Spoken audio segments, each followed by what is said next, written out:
And those independent third-party media are trusted. Therefore, when they say, yes, it's good, that should increase sales. Now, the other side of that, the other edge of that blade is that if manufacturers make something that frankly isn't that competitive, they get called out. But that's just the price that you pay for the credibility boost that you get from these independent media that review your products.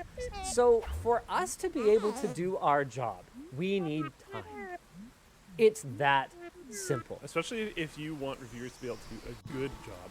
Because there's been a lot of times in the past where reviewers will receive something without enough time to do a thorough investigation, even if you assume that they're working 24 hours around the clock. And that is absolutely something that, to me, indicates that a manufacturer might have something to hide. When we get a sample on the Thursday before a long weekend with an embargo lift on the Monday, we look at it and we go, you don't want us to look that closely at this, do you? Yeah. That's exactly, 100%. And to be clear, I don't think that this is Intel's malice showing through. I think that this comes down to incompetence. I think that this is them not having careful enough control of where their retail units are going, and them not doing a good job of managing their partners. To be clear, I'm not saying that they have to go full NVIDIA, and you literally, you talk to an NVIDIA partner. You talk to an NVIDIA partner of any size and any shape off the record, and they've got the fear of God in them. Like, it's just. I don't remember the last time there was a major NVIDIA GPU, like retail GPU performance benchmark leak, because everyone is terrified. Whereas Intel has demonstrated time and time again. I mean, Tom's Hardware has been publishing leaked benchmarks with engineering sample chips since before I was working in the industry, and they've never stopped getting support of like proper chips. Right? Like they just continue to have the relationship. Whereas NVIDIA, they will go after you. Yeah, if you publish something that you knew you weren't supposed to, you are on the list. Like, you are never, they're never going to talk to you again. They have an extremely long memory. So I'm not saying that Intel has to go full NVIDIA, but I'm saying that you have to at least respect the results of NVIDIA's approach. So there's that. So yeah, it's really frustrating, and it's one of those things that is particularly frustrating because we try to play by the rules. Like, we try because it's important for consumers that we are getting access to proper materials, right? So we could go rogue. We could go and buy these chips, right? And then we could go try and get our hands on compatible boards and compatible RAM. In this case, there's a new DDR memory generation coming out with the new platform. This is all stuff that is alleged. Fine, Yeah, let's say they're it's not thoroughly leaked. They're not backwards compatible, right? Or I guess that would be a... Not according to the leaks. Right. Okay? So, but the point is that we want to do things properly because we could go out there and we could get our hands on engineering sample chips or on engineering sample boards. But then what we would not have is we would not have access to necessarily the final product. Yeah. Because if there's a really important microcode update, or if that chip that we got that fell off the back of a truck is not a proper chip, like if it's an engineering sample or even a qualification sample should be basically a retail grade chip. But what if it's not, right? So if we went and we published based on that, we could be giving you guys false information. So it's not in our best interest, and it's not in your best interest. It's in our best interest and yours that we are working with Intel. We have the proper BIOS updates, we have the proper drivers, and everything is legitimately representative of the product you are going to buy. That's what is best for everyone. But if the partners who play by the rules in order to bring you guys the best, most accurate content are somehow at a 2-week disadvantage in covering the product, I don't get it. Then, That's to nobody's benefit. Yeah, then there's no incentive whatsoever to follow the rules. Everything's just a mess, and it's not good for anyone. So I'm frustrated. I'm frustrated and I'm venting my frustration. I realize at this point that there's pretty much nothing that I can do about it, because the really stupid thing is once you have signed an NDA that you won't, publish these benchmarks or whatever, even if we got our hands on a chip through like retail means, that is an extremely gray legal area. I mean, we could go to Intel, we could say, you know what? An NDA is valid the second that information is available to the general public by means of believe that is a thing. Someone other than you. Yeah. Absolutely, we could make that argument. And then if Intel really wanted to, they could make our lives a living hell while they fight it out with us in court. Yep. Because legal fees are really oppressive. Yes. There's this whole mechanic where, like, if you have enough money, you can just bury someone, basically. Zatharian in Floatplane chat asks, can you even say if you have review samples yet? Typically, it is covered by the NDA that you are not allowed to disclose if you have review samples of an upcoming product. Jamal Taylor says, Steve did just that and had no issues. So Steve marches to the beat of his own drum. Yeah. And you gotta have a lot of respect for Steve's approach. It's not the same as my approach. What I would rather is, I would rather complain about systems that don't make any sense and see reform in the industry. I have actually seen my feedback to companies like AMD is an example of a company that has taken my frustrated feedback and turned it into new policies that have benefited me and Steve. Actually, it was at an event that we were all at that they pulled this super weird thing where you weren't allowed, I forget what exactly the details were, but you weren't allowed to have the slide deck without a watermark on it until like 15 minutes before the embargo read, or something like that. One of those, like, this makes sense for written press, but not video. But they didn't ban cameras in the presentation hall. Nice. Okay. So leaks went up immediately from the presentation hall, from people taking pictures with their phones. And I basically came to them and I was like, look, if I had not played mics, if I had taken pictures, I could be editing my video right now. But I didn't. I played nice. Give me the non-watermarked slides so that I can edit my video and export it. You guys are a computer processor company, right? You make computer processors. You know that it takes time to process. And I'm in a position where if I have to wait for non-watermarked slides, I'm going to be probably, because of the crappy hotel internet, right? I'm going to be 2-3 hours after the written media. Even with ClickSync. How does that make, which is not an AMD product, how does that make any sense? Why am I at a disadvantage? Because I'm trying to play by the rules. What you guys need to do is you need to give me the non-watermarked slides now so that I have time to make a video. So anyway, the point is, we have actually seen AMD be more accommodating to video media ever since that conversation. And so that's the way that I prefer to go about things. There are companies that take my feedback and throw it into a fire and just completely do not care. We've run into numerous situations, actually quite recently, with AMD even, where they have even gone as far as to brief us so that we have time to make a video, but then have withheld key pieces of information so we cannot finish and export the video and upload it. And you guys saw this, I believe, in one of our recent event coverages with AMD, where there was a clip that was spliced into the video after the fact. And actually, there was one with, who was it? I forget who it was. I think it might have been NVIDIA, where we had to record our review of the product before we had final pricing. And it's like, people got really mad at us for it. And I'm sitting here going, okay, I guess, I made a call. I made a call that we're gonna go ahead and record it knowing approximately the price, knowing leaked pricing based on, talking to people. I'm not going to name any names. Like, we had a pretty solid idea, but no, we didn't know. We couldn't read out the exact number. You know, we didn't know if it was going to be a 99 cents or a 98 cents, right? So I made the call. I was like, okay, you know, in the interest of having this video up on time, we're gonna go for it. Maybe I made the wrong call, but also, you know, I believe that trusted press that these companies have been working with for, you know, in my case, for some of them, for 10 years, should just have the right information so that we can do our jobs.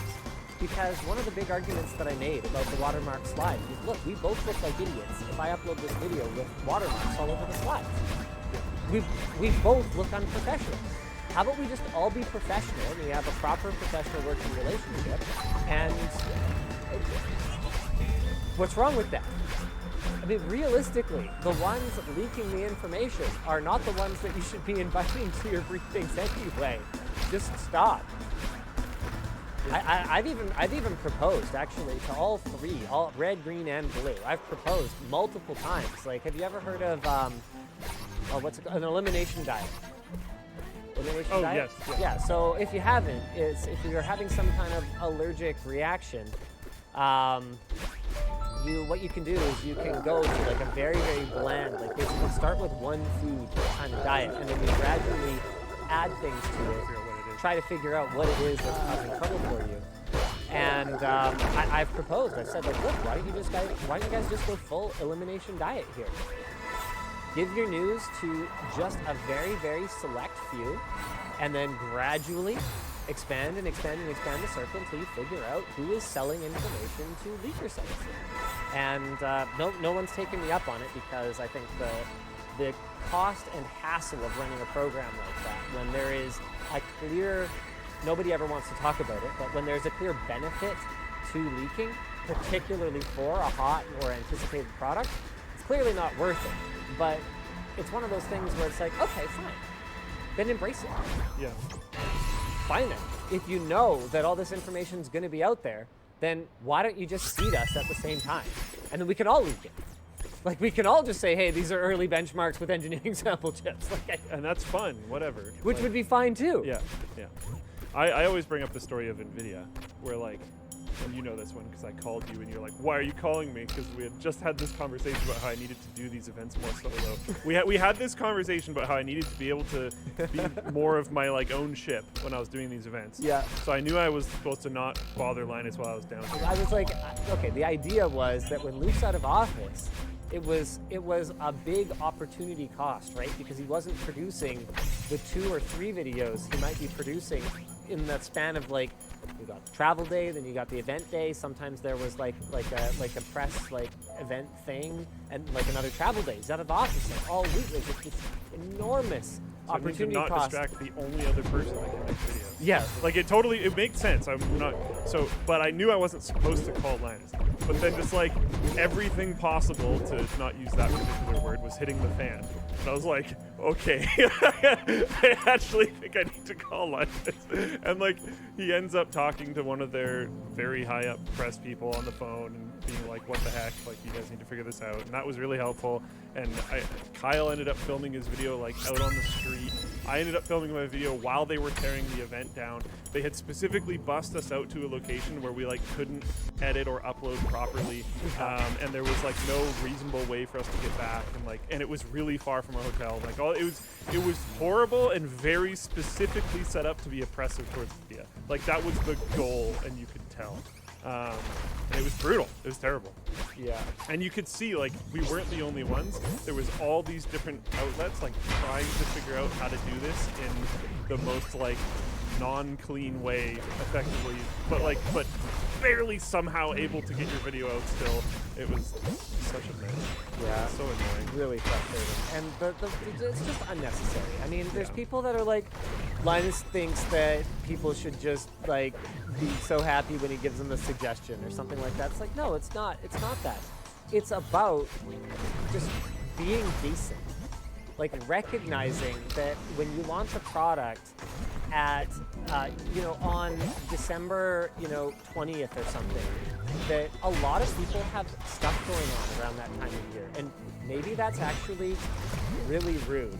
And maybe what you should do is you should give a slightly longer embargo. Or here's a crazy idea, get us the product a little bit early so that we have some extra time.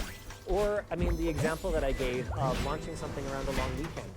Even if I wanted to pay the overtime, which we've done it when we've had to, recognize, like maybe say sorry. Maybe say, hey, sorry, I know that not only is this costing your organization way more money than it has to in order to cover it, which we're not reimbursing you in any way for because there's no cash changing hands. This is a product review, And obviously. There needs to be no cash. And there needs to be no cash changing hands.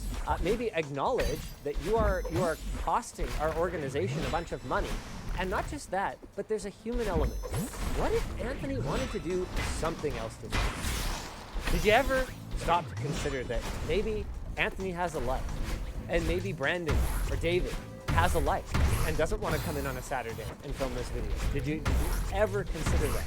And it just feels like there's a lot of just, hey, couldn't this whole thing be better for everyone if we tried to work with each other and we tried to be respectful of each other's time? That's the big thing. That's the big thing for me. Is it just doesn't seem that hard to be respectful of each other's time. I believe it was the 1080 launch, IIRFTW, because basically that was at a time that what was it, 980 Ti? I can't remember. So the event that you attended, I believe it was it the one that was right before Workstation? No. Oh, it was a different one. Because that one was a gong show too. That one was also a gong show. That was 1080. Got it.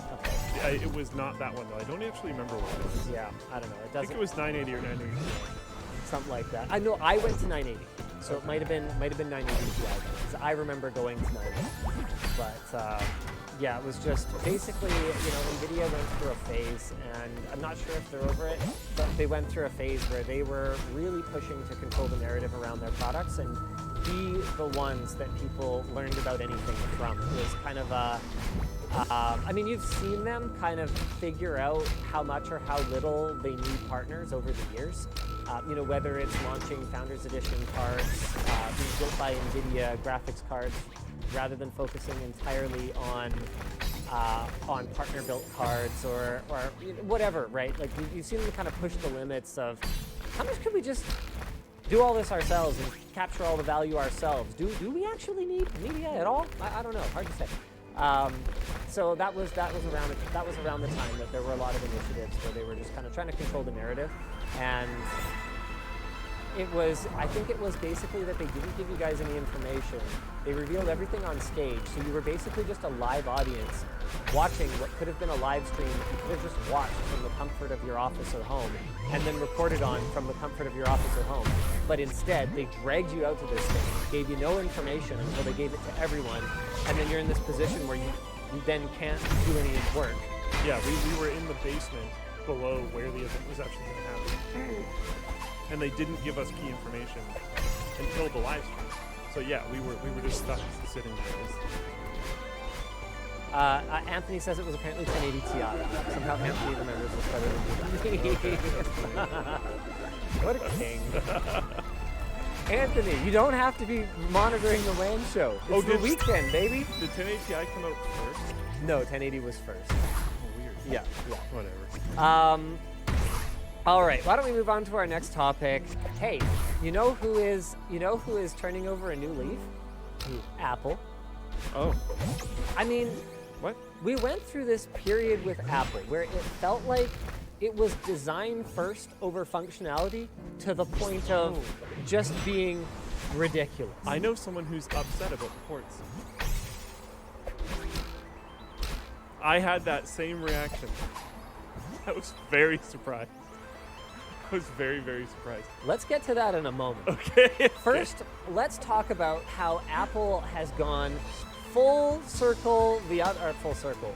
swing the other way and made a MacBook Pro that really, really does look designed for pros without coming out and just saying, we're sorry, our bad. They've pretty much said it. The touch bar is gone. The webcam is now 1080p. The crappy keyboard is gone. I mean, that's not new, but that's what was it? Last gen, I think. So the crappy keyboard is now gone. The ports are back. Basically, every move that Apple has made over the last 5-6 years, seemingly for the sole purpose of antagonizing professional users, is gone. Can we just? Yeah, I'm down. I mean, they still need to figure out their right to repair stuff. Yeah, They they're still doing need to bad figure out in how to some not be so far up their own rectums that it's really hard to listen to them talk. There's certain things that Apple could do to fix up their attitude, but antagonizing professionals for no reason is no.